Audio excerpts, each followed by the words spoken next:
respect and appreciate all the languages, but Kannada is our language, and the state government needs to celebrate the Kannada language and our culture more importantly than trying to please their bosses at the central level and trying to force Hindi Divas onto the people of Karnataka. So the Kannada language and culture should be promoted.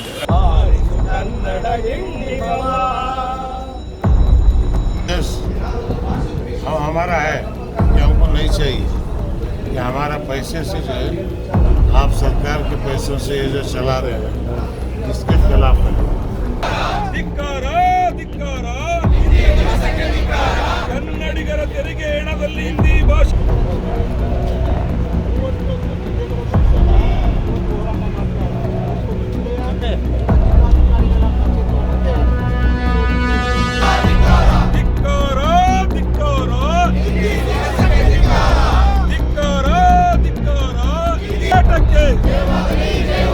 ಕನ್ನಡಿಗರ ಪರ ಉದ್ಯೋಗದ ಪರ ಹೋರಾಟಕ್ಕೆ ಹಿಂದಿ ಭಾಷೆಯನ್ನು ಏರುತ್ತಿರುವ ಕೇಂದ್ರ ಸರ್ಕಾರಕ್ಕೆ ಕನ್ನಡಿಗರ ತೆರಿಗೆ ಹಣದಲ್ಲಿ ಹಿಂದಿ ಭಾಷೆಯನ್ನು ಏರುತ್ತಿರುವ ಕೇಂದ್ರ ಸರ್ಕಾರಕ್ಕೆ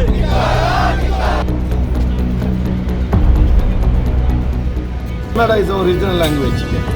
Hindi is our national language. English is our international language. Please, why you are the future of India, youngsters, why you want to just have a confusion?